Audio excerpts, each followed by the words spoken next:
Hello, I'll be lecturing on Reading 24, drug testing in the workplace. Once again, I apologize. I'm going to be sniffling. I'm sincerely sorry you have to listen to that. So this is kind of all the other side of the argument from article reading number 23. I apologize. I realized in article 23, I was kept saying that study was done in the United Kingdom. That is not true. This study was actually done in the United Kingdom. I apologize for the confusion, but there won't be a test question on that, so shouldn't make too big of a difference. This article was printed 2004, reprinted from Drug Testing in the Workplace, the report of the independent inquiry into drug testing at work. This was published by the Joseph Rowntree Foundation. And so once again, this is kind of articles, a summary of the full report conducted by this independent panel in the United Kingdom. And this differs from article number 23. This is kind of arguing against drug testing here. So this provides the example, kind of the alternative to the article we read, reading number 23. So, all right. A lot of information in these slides. Once again, just a lot of info. So I wanted to put that on there for you. But okay, moving on. Why does this never work? Okay, so looking at the key findings here, what they say is there's inconclusive links between drug use, workplace accidents, low productivity, low performance. They say this was all inconclusive. We remember in the other article, they were saying that, the research really supported that. I will say with the other article, it was almost that their findings were almost too perfect and clear. But, this article or this research from an independent, researcher says most employers who had drug tested employees told the independent inquiry that levels of positive results were very low here. One of the key findings, something we addressed, alcohol is probably the greater cause for concern as opposed to illicit drugs. And they say, there's just not clear evidence that drug testing at work has significant limiting effects like the other article stated here. And one of the big issues, drug testing is not a measure of current intoxication. Some people may test positive after taking a drug days, weeks, or months before. You think of cannabis that could be in your system for up to 30 days. Perhaps you didn't even consume cannabis. There's some other videos I have where, even if you were just standing around cannabis and they use hair testing, you could test positive. But ultimately, it's really just not testing for, your current intoxication. What they say the key findings are really about empowering employers to investigate private behavior in the absence of legitimate safety or performance concerns. And they say this is a conflict with the liberal democratic values here. So ultimately, allowing these employers to investigate your private behavior, even though there hasn't been an issue of legitimate safety or performance concerns. If you remember, I said at Home Depot, what they do is they don't drug test, but if there's an accident or performance concerns, then they drug test. But they're really kind of arguing about this, saying, hey, do the employers have the right to investigate our private behavior if it's not affecting work? So it's just something to think about here. Other factors that they say has great impact on safety and productivity. Some of the key findings, which are other factors such as alcohol, stress, sleeplessness. I can think of some of, the days that I'm, dragging at work. It was because, I was incredibly busy, stressed, stayed up late, working, didn't get much sleep. But I think we can all think about having those days where we're kind of dragging along. And it's because, maybe the stress, work, all of these different things. But all right, moving on here, workplace drug testing questions to keep in mind.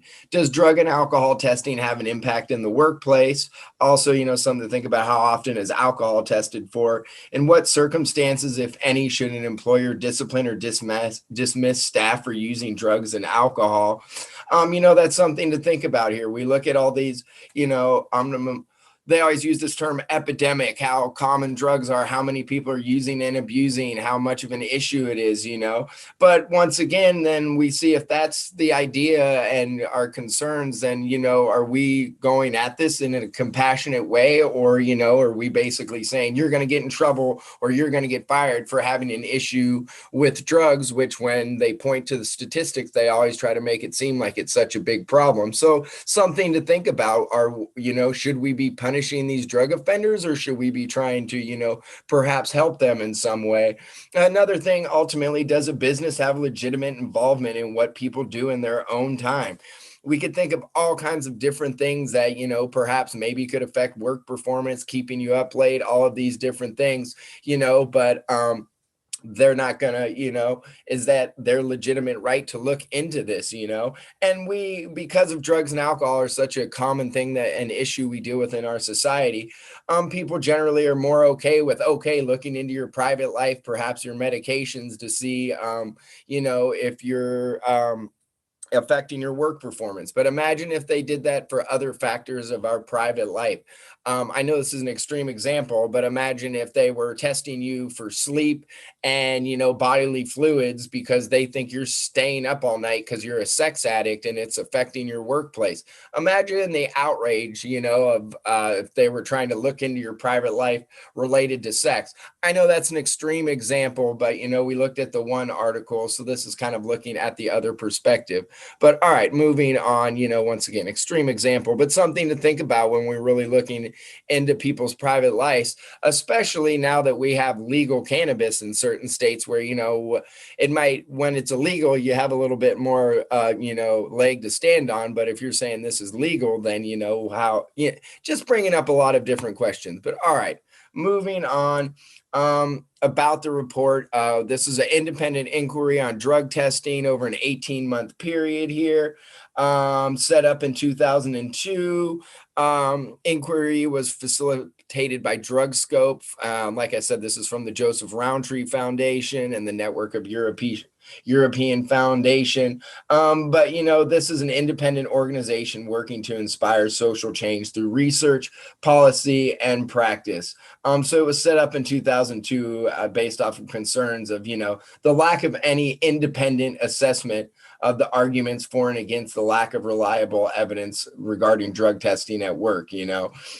This was a major concern in the UK, but ultimately, just saying, there's not a lot of independent assessment. And one thing I want to address here is keep in mind, drug testing is a major, major business that brings in lots of money, so anytime there's a lot of money involved, people tend to get a little bit more invested. But all right, moving on, talking about the inquiry here, was kind of, like I said, Ruth Evans, that was the chair. This is an independent research here. They included, 16 distinguished commissioners, leaders involved in this, social policy specialists, clinicians, academic lawyers. But we see, they really included a wide range of people in this study. So looking at kind of this independent study versus the study that's done in for Reading 23, we see it kind of looks like they took some more steps to really ensure their independence. All right, moving on. Background, so drug testing, this is the analysis of biological material to detect drugs or their metabolites in the body here. We see urine tests are the most common, but we have saliva, sweat, and hair can all be tested. When it comes to alcohol, breath tests are the most common. Obviously alcohol is tricky because, it leaves the system pretty quickly. So unless you're currently intoxicated, but, I've kind of addressed this issue and we'll talk about it a little bit. There's different forms of drug testing, pre-employment, random testing of employees, and post-accident testing. Some of us have maybe had pre-employment. I have a buddy who works at a prison. They do the random testing. And like I kind of talked about, Home Depot does post-accident testing. The last I checked, where, once if you mess up, then they're going to, drug test you. We see, though, that there's been this public discussion about expanding drug testing in both police service and schools. We'll talk on the subject of schools a little later in the semester. But ultimately, this issue of drug testing is complex. It has scientific, economic, legal, and social dimensions. And ultimately, look at, as far as our country is, I don't think many people would argue that we're dealing with the drug issue in the best way. So, that just really points at how complex this is. And, ultimately, the interest of employers and individual privacy of employees raises questions related to this drug testing here. Um, but ultimately, there are concerns that the danger might be that drug testing becomes increasingly routine without proper public debate. I mean, if you think about this is something, we're talking about, but maybe you don't think about, but, it's not something like we voted on or, something that's really a common topic that we discuss publicly. This is something that is happening more behind the scenes with these corporations, different companies here. But all right, moving on. The science here, so a drug test can detect if a drug has been used in a given time, but it doesn't measure the effects of drugs and alcohol in terms of intoxication or impairment. We can think of the classic example of maybe somebody who goes to a concert where there's a lot of cannabis smoke. They never engage, but still come up testing positive. So were they ever intoxicated, or were they ever even intoxicated at work? They may reveal that drugs were used weeks, months previously, and, cannot distinguish one-off users from people with serious dependency problems. So someone might be an addict versus somebody who tried something once. What we see is legal drugs can produce false positives. I have a lot of additional information and videos at the end of this that provide some information, but what we see is, a lot of these drug tests, there's still issues. They're not 100%. And when you're thinking about, the implications of what these drug tests are, that's something kind of concerning. And, ultimately, these drug tests may reveal the use of prescription drugs to treat medical conditions. Obviously, a complex issue. We think about, the prescription of opioids. It's someone's right to take that privately. Does the employer have the right to know about it? But then we also have abuse with it. So it's a very complex issue here. But, ultimately, these drug tests can reveal a lot of private information, that's maybe employers shouldn't have the rights to. And if it was related to other private information in our own lives, I think people would be very offended. I use this extreme example, but, somehow employers looking into your private sex life because they believe it might affect your work. Like, how do you think people, but just, this is the other side of the argument. We looked at Article 23. This is the other side. Hold on one second. All right, so here's a short little video.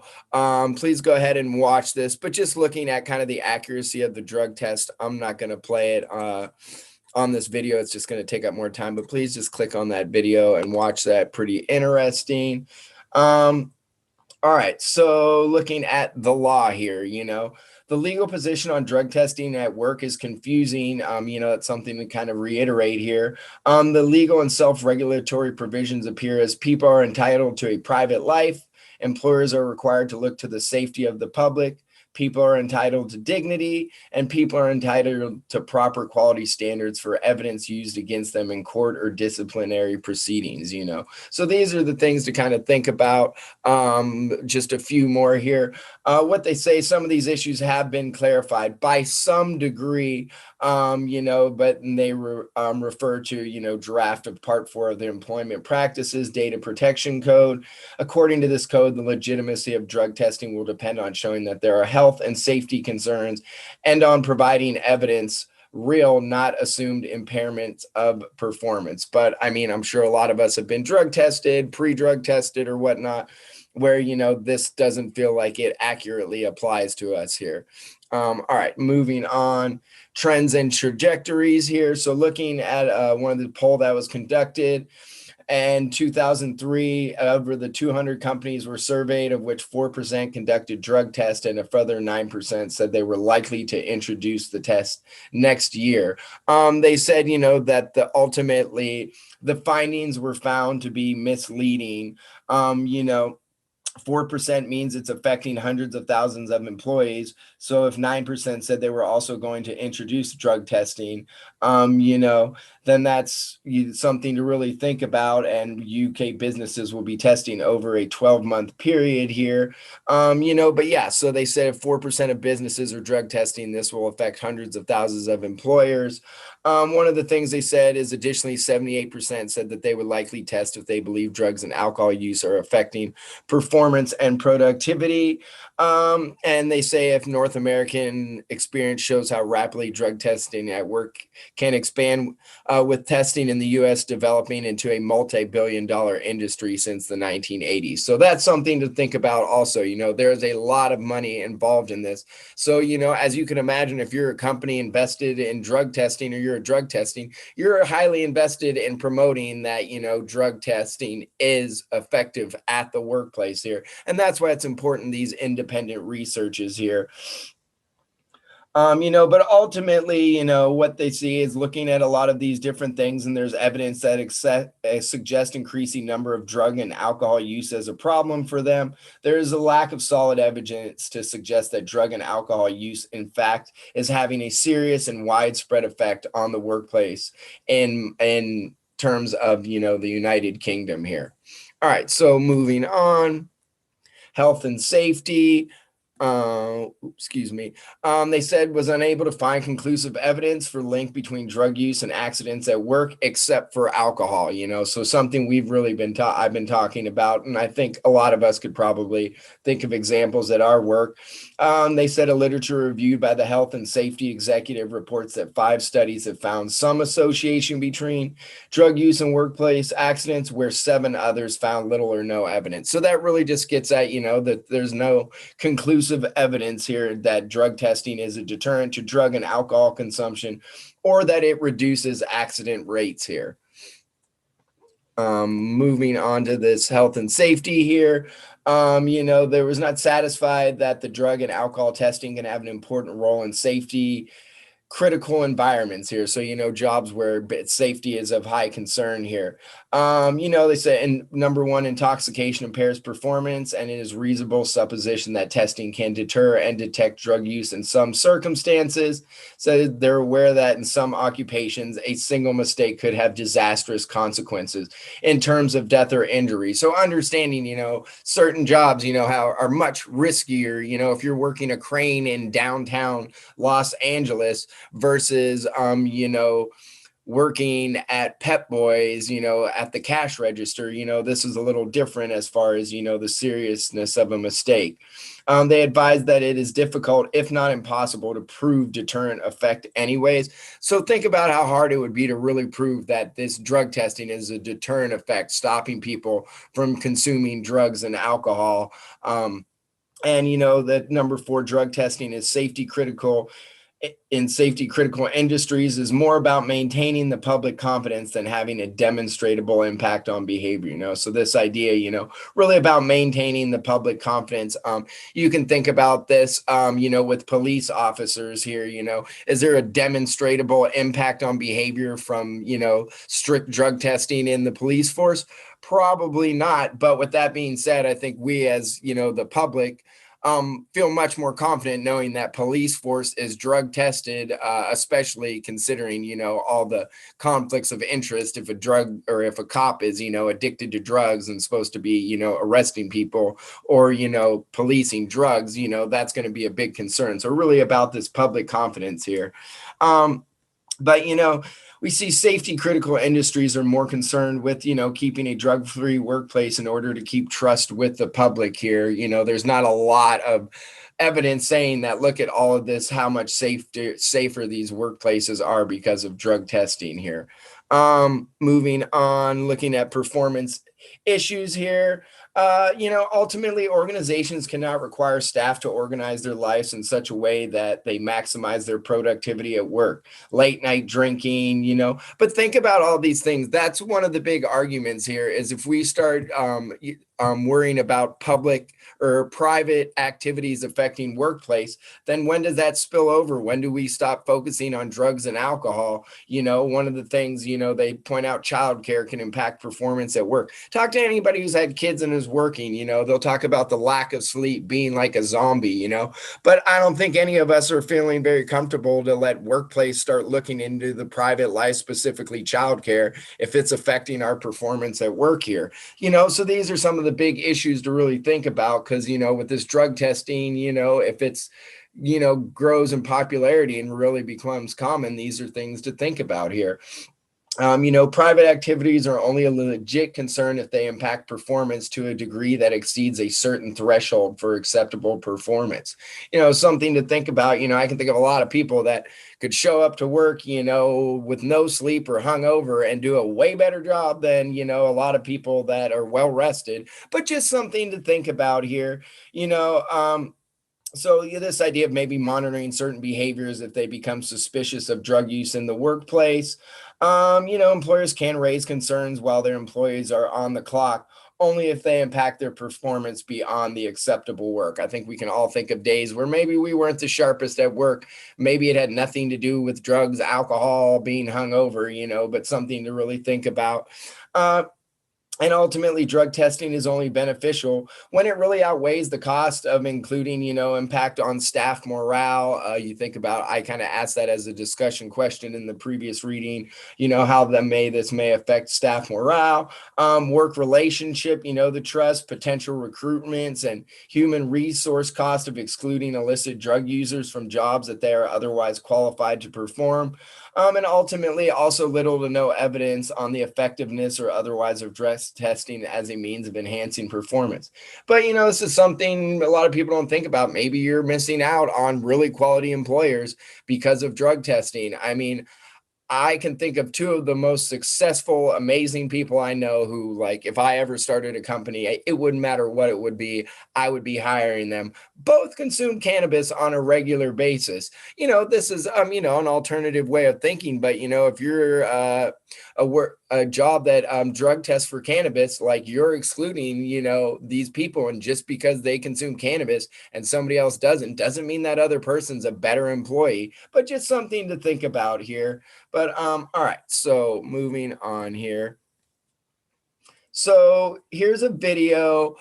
This is from Hamilton Morris on the Joe Rogan podcast. I say up here, watch from about the 1:30 to 3:45 minute mark.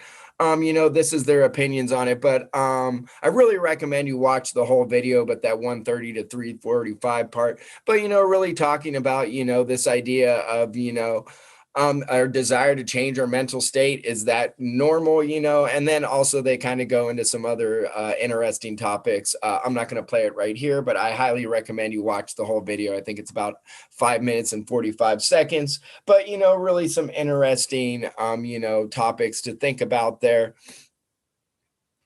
All right, so moving on here.